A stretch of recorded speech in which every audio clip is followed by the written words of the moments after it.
Hi, this is David Bowman with Zeus Trout Outfitters, and this is a tying instructional video for the Shaggin worm. What I have there so far is a size 12 hook. I got a 5/64 nymph head bead in pink, and I have .030 lead wire wrapped up there from about midway on the shank up. So what I've done here is I've taken yarn. This is Red Heart brand name. You can buy it at Walmart. This color is called Baby Pink, and I tie a knot in the end. You can see that there. When this gets wet, that knot will darken up compared to the rest of the yarn. I think it looks a little bit like maybe like a blood spot on the worm or something. I think the trout really like that. So what I'll do is I'll just go ahead and cinch this down here with a tie or two of thread. Get that held in place good. Alright, then I fold the main yarn back, and I'm going to use that to wrap the body here in a minute.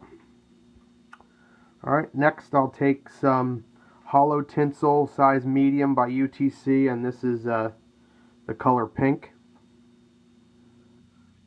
So I'll just tie that in quick.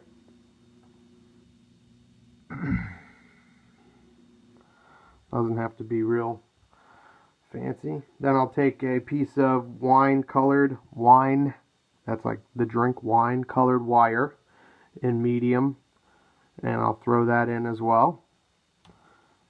Okay, then I'm going to take a couple tight turns here and really cinch everything down. Alright, especially that lead. Put a few wraps down in that lead, get up close to the head there. Alright. Then I'll take this piece of yarn and I'll pull this real tight now, so it's kind of thin where it meets the tail and the diameters are close in size. Put a few wraps on. Alright, and the idea here is just to taper it up to the bead so that nothing size-wise is too weird. And on your final wrap, what I like to do is, as I'm laying that in, I'll just turn a thread in there so that it kind of disappears in behind the the nymph head bead. Alright, maybe do a second turn. Just go ahead and get rid of this extra yarn. Pull the holographic tinsel up over the back. Try to keep it as centered as possible. Sometimes it gets a little off center, not a huge deal, but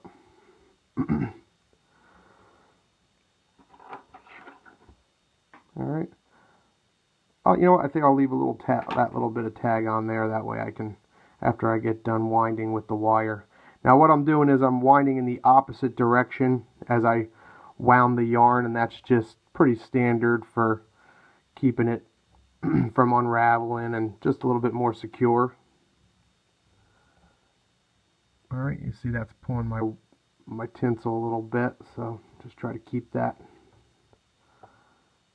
squared up. And then as I come up the opposite side with the wire along the bead head, I'll just put a few wraps, keeping that nice and tight. Alright, just going to turn that towards myself.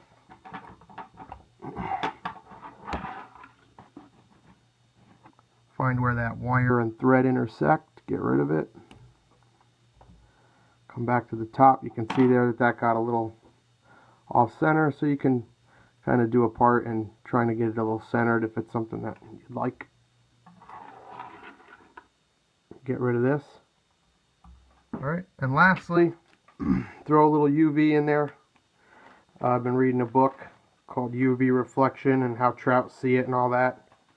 And as it turns out, I guess they can pick up on things that reflect UV light, which we obviously can't see, but hairline makes a good dubbing called UV. And so we'll throw a little bit of UV reflectance in there just for good measure. Put a little collar on this. I like to kind of pull that dub back, and then I'll get a nice hot pink, hot spot in there, whichever seems to be a good thing.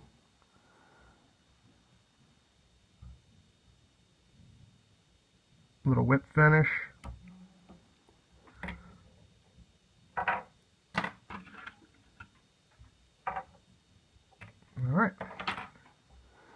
And that's it. That's Bowman Shaggin worm. It's been very productive. I actually used it on the West Branch of the Delaware, caught several rainbows on it, took it into the Poconos, did really well with it.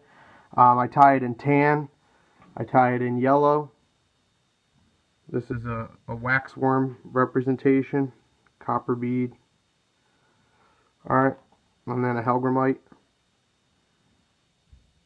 Olive and black combo with UV dub. So, nice little pattern. It can fish as an anchor, it can fish under an indicator, and it can fish as a dropper as well. It's a pretty versatile little pattern, and for what I gather, the trout really like it. So, thanks for watching. Enjoy.